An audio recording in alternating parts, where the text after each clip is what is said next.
So who are our stakeholders? Who's on each side of this chasm that we need to cross? We've got the data science guys, and then we've got the software engineers. Let's use personas, right? Because we're great software engineers, good UX people, right? So we got data science Dave. This guy probably codes in a gross language like R, right? Everyone hates R. So he and the engineers probably don't even get along, right? He certainly doesn't know how to get something into production. Then you've got engineering Amy, right? So she writes well-tested like Ruby or Java if you're a masochist, and she doesn't do machine learning, but she's been writing code for a ton of time, right? What's the problem with these two? Well, they don't get along, and now because it's 2019. CEOs are saying like, oh my God, it's 2019 and I don't do machine learning. I can't raise money, we're not on the blockchain, what do we do, right? So that's a problem. So what they do, and I have this conversation with someone monthly probably, is they're like, man, I just hired a whole data science team, but they don't get along with my engineers and I can't get to production. So they hire a bunch of data scientists, and this is their plan. Hire the data science people. They're going to then make the app better somehow. They don't know how, right? And then they're just going to make tons of money, right? That's the plan, right? But this. Right. Yeah. So if you know Etienne, like he'll set you up with all kinds of people that have this exact problem, So yeah, here's what actually happens. You hire the data science people. You increase your burn if you're venture backed. They do great. They make these really awesome models, and everyone's really motivated. And then they attempt to get the app or the models into the application. Doesn't really work because they're not trained in that. The engineers have never done it. They don't know what to do with this big binary file you gave them. And then the engineers get angry, and then the CEO just forces them, right? And then weirdly, this number 6 is true, and it happens. Like, they're like, okay, well, the CEO goes, well, look, what does the machine learning model say? And they're like, well, like 70% of the time it does this. They're like, all right, well, can you do anything that does that? They're like, I can get us close. He's like, all right, get us close. And then they use the machine learning model as inspiration for their application. Not even kidding. This is happening all around you, in San Diego, everywhere, every day. It's insane. So, and the main problem is you don't get any value and you waste a ton of time, right? So here's how we're going to do it, and we're going to do it in like 20 minutes. So we're going to build the model. We're going to save the model. We're going to stick it behind a web service. We're going to query the web service. It's not that bad, right? It's pretty normal, right? But if you don't know how to do it and you just try to jump right towards the enterprisey stuff, a lot of times you can make mistakes. We're going to do it really fast, really quick and dirty, just end the fighting. We're just going to end the fighting, right? And then everyone's going to be super happy. Everyone's going to get along, right? And they're going to look just like that. So, and by the way, stock photography has just gotten so ridiculous that I put a couple others in here. Like, look at that one. This one, it looks like you plugged stock photography into like Google's Deep Dream, and it just like spat people on the screen. Right? Look at this one. Like, what is going on here? And like, look at this. This dude definitely doesn't work at the company, right? He's wearing red pants. This is crazy. Anyways, all right. So now we're going to build a model. So what are we going to build? You can't train a whole machine learning model on your laptop. So we're going to do the easiest model possible. So we are going to build the most basic recurrent neural network possible. Recurrent neural network is really like a generative neural network. It's going to make something, and we're going to make it write hello world, right? How cool is that? So it's going to be the most complicated hello world problem ever made, right? But it's going to be fun. So let's do it. Has anyone ever used a Jupyter Notebook? Yeah, they're pretty sweet, right? And so you can just you can run sections of code at a time. You can have little markup sections to explain what happened. If I go too quick or you're like trying to write stuff down, I have a blog post about this that you can go to afterwards. It's like the exact same code, so don't worry about it. So we're going to, of course, import Tensorflow. That's the first thing we're going to do here. This is where, now we need to get data, right? We're talking about the importance of data. For hello world, data's not very important. So instead, I'm not going to import like a CSV or a database. I'm just going to write hello world 500 times in a loop. So who's really familiar with machine learning? Okay, who's not very familiar? Raise your hand. Perfect. Okay. So a neural network and almost all types of machine learning don't do very well with text. You got to turn it into numbers. So this process is actually called vectorization, if you want to be really nerdy about it. And I'll show you what it kind of looks like. So here, nothing really magic, right? And so we're going to do text. That's hello world, right? We also need a vocabulary, because first we need, in order to teach the neural network how to write, we're going to teach the neural network how to spell, okay? So the vocabulary, what is that? You'll notice it's space, and then all the characters in hello world. You notice L is only in there once, right? So this is our vocabulary. This is the only letters we have to care about. If this was Harry Potter, you'd have 26 letters. You'd also have capitals, you'd have lowercase, you'd have punctuation, you'd have numbers, lots of things. But hello world is very easy. So now we're going to vectorize it. So we're going to run this cell, and I'll show you what this is. So let's take a look at char 2idx. These two things right here, char to ID and ID to char, is vectorization and the opposite of vectorization, right? So you're reading these letters into numbers, and then you're turning the numbers back into letters, right? And so if we look at this, exactly what we'd expect, right? And if we get a perfect map, sorry, the perfect map is actually next. So if you want a perfect map of what hello world looks like as a vector, it's this right here. Everyone follow that? And what's important about that is this is actually what's going to be passed into our embedding layer to get it into our neural network, okay? Now, we need to generate a sequence length, or we need to specify a sequence length of the text that we want to create, right? If we were generating Shakespeare or something, this would be like 1,000 or 100, several stanzas of letters. Since it's hello world, it's 11 characters. Nice and easy, right? So we can just skip that part. We don't need to necessarily run that again, but you can see the input data. If the input data, this is just an example, it's not part of the training, right? We're just printing some stuff. If the input data is hello world or H, the target data is actually the rest. It's hello world, So, and as the machine is training, we're going to be passing in different letters, and we're hoping we can get the rest of the string, if that makes any sense. We're going to write hello world. It's good. Just write hello world. Yeah, and you could, of course, do print hello world in Python and be done, but then I wouldn't be standing here, right? So we're going to make the machine do it, and we're going to do it off training. Does that make sense to everybody, or is everybody else lost? Good? All right. Batch size, this is going to require a little overview of machine learning here. So when you visualize a neural network, or think about it in your head, this is a great way to do it. This is your input. This is your vector. It's your embedding layer. And then this is kind of weird, but these would be your neurons, and the weights, I usually think of the weights on the edges. And when you pass in, I can kind of do it this way. When you pass in your vector, let's say you pass in H, it's going to come with a training, a training param of E, right? That's the accurate thing to have happen next. So it's going to, go to all the neurons. It's going to hit some function, which should ideally give you E. And then it's going to hit this sigmoid, which we'll talk about in a second, which is going to map the accuracy between 0 and 1, right?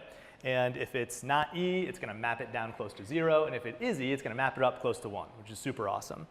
So the batch size, and believe it or not, generating hello world, this was not super easy. I had to tune a lot of things. Turns out if you increase your batch size, it'll actually ruin this.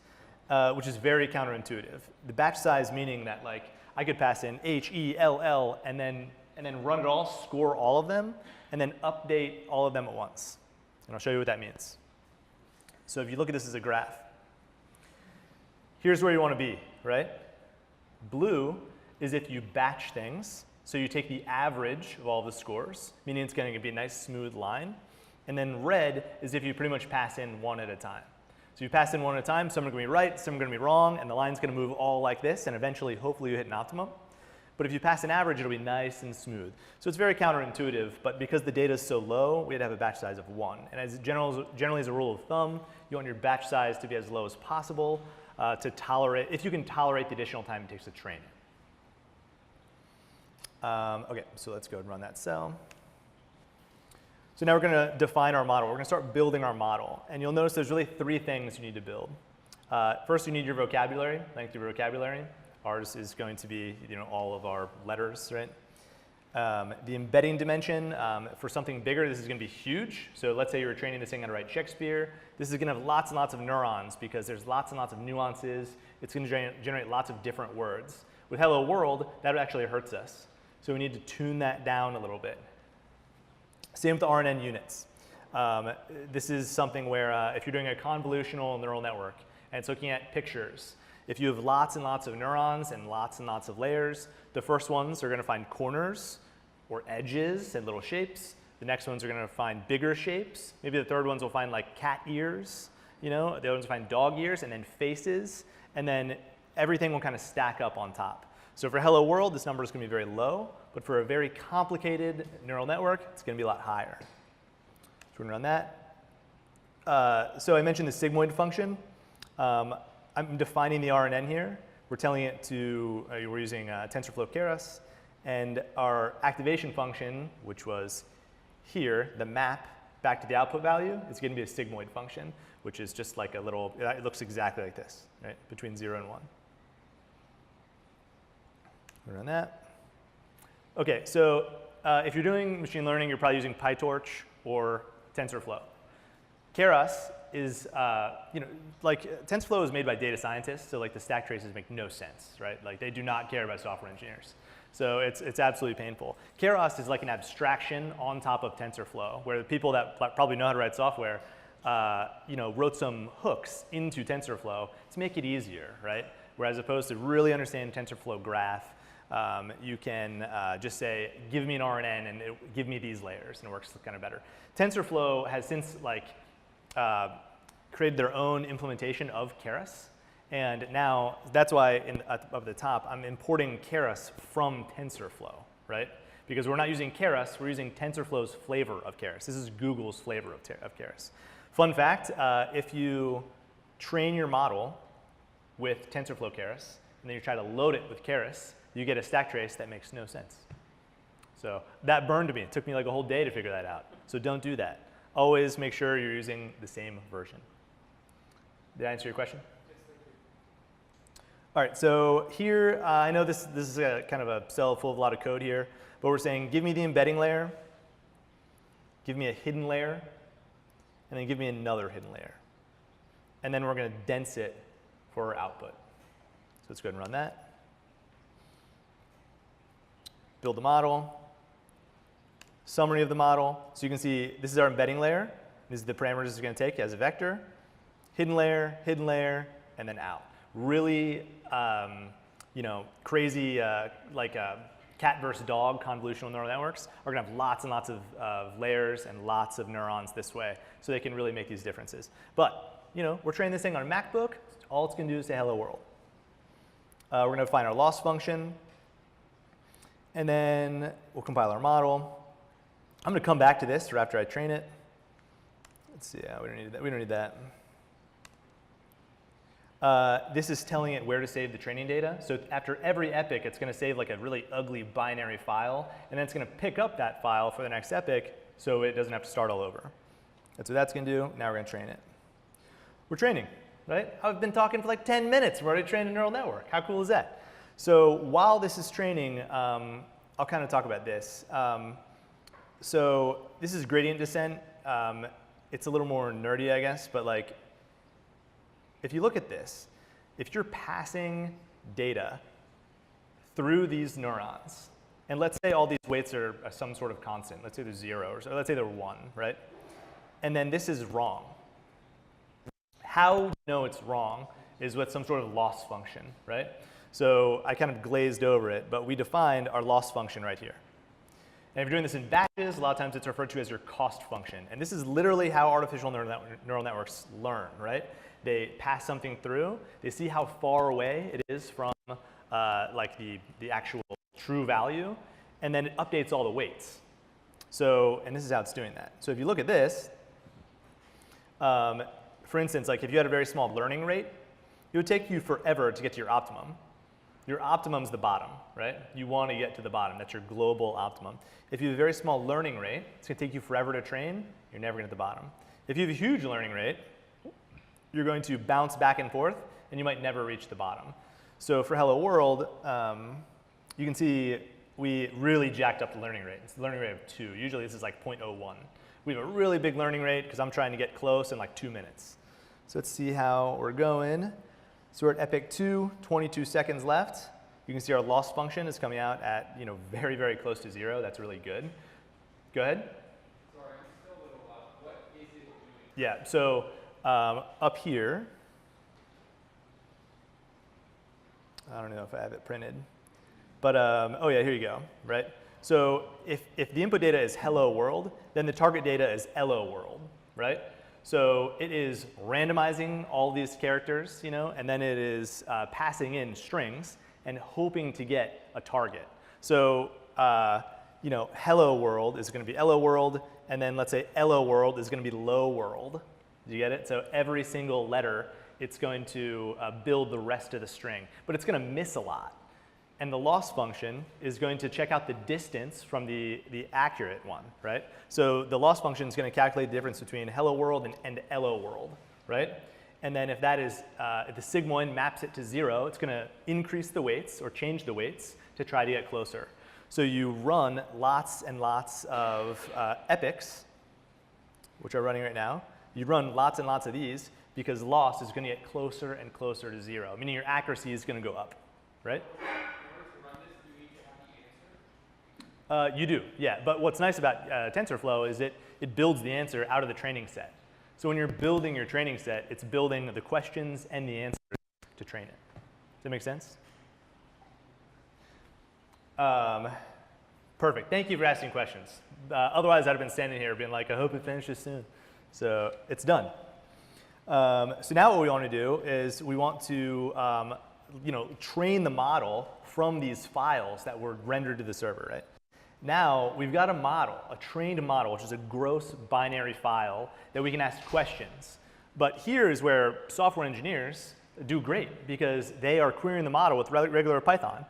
So this is from the TensorFlow example. So this is saying, if I pass in a t, pass it through a function which should predict e, right?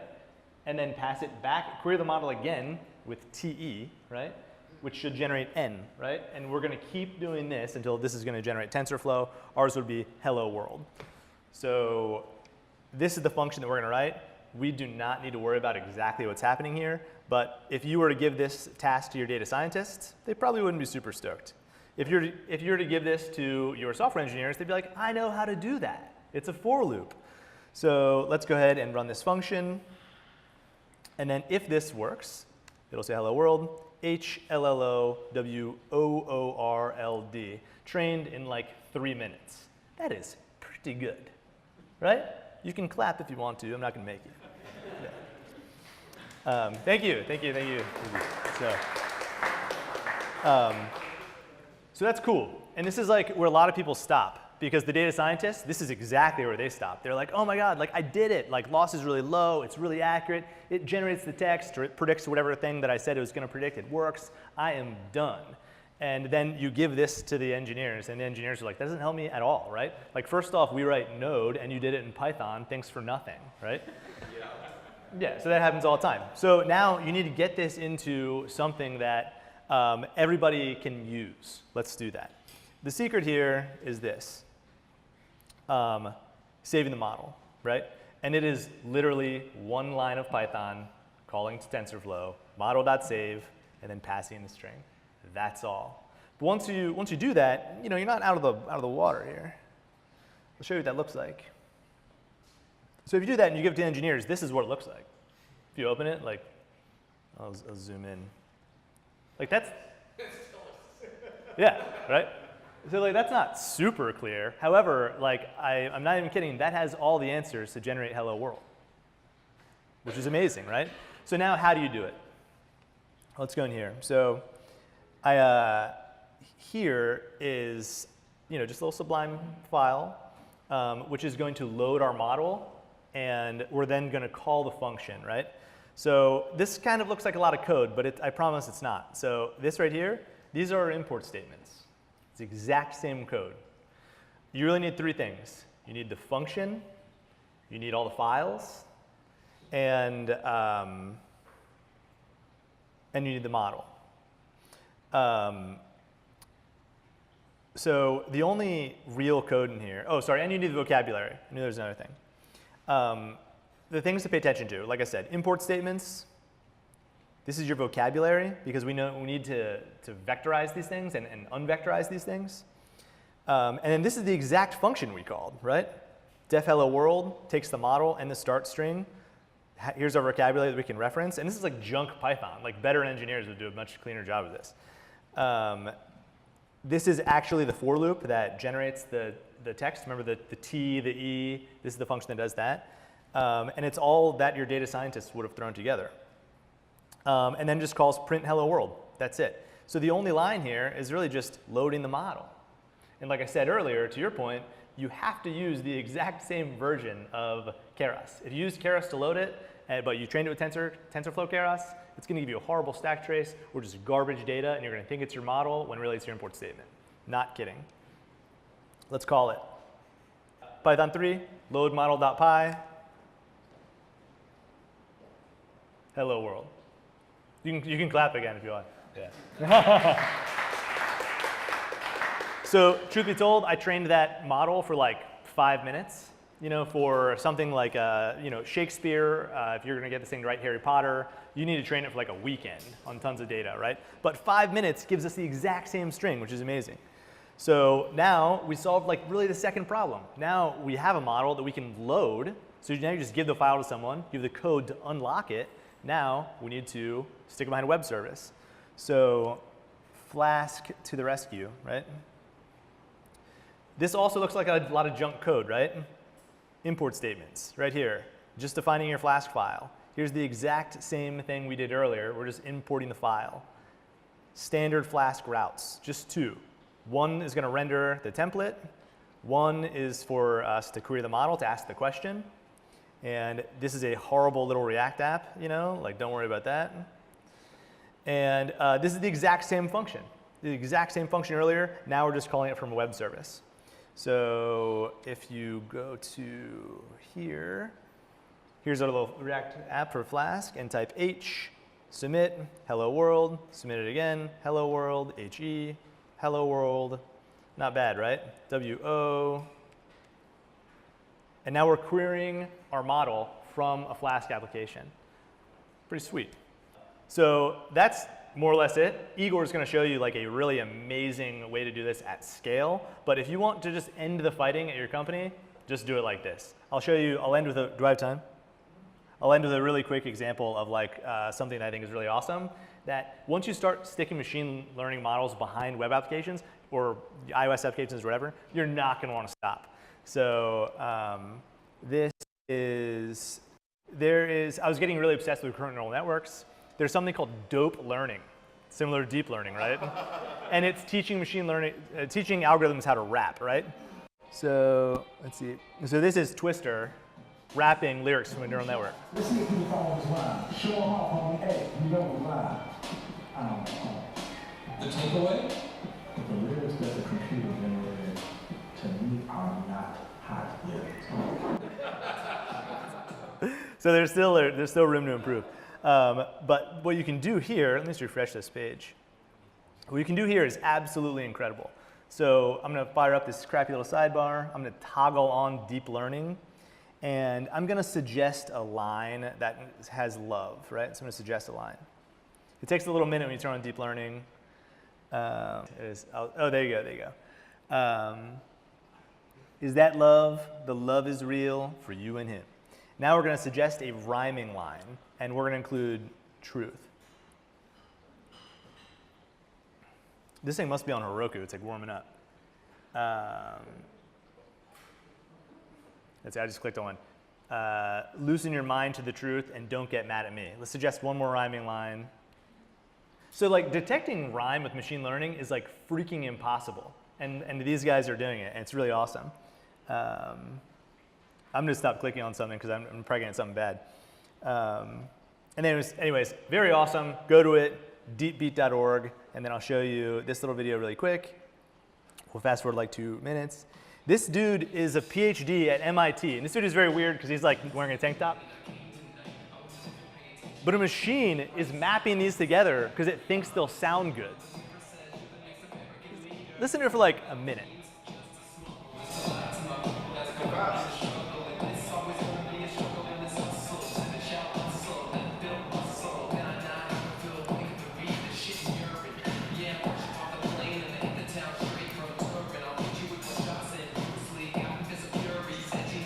So that's obviously very weird because there's a girl flicking the paper and he's not wearing a shirt, you know?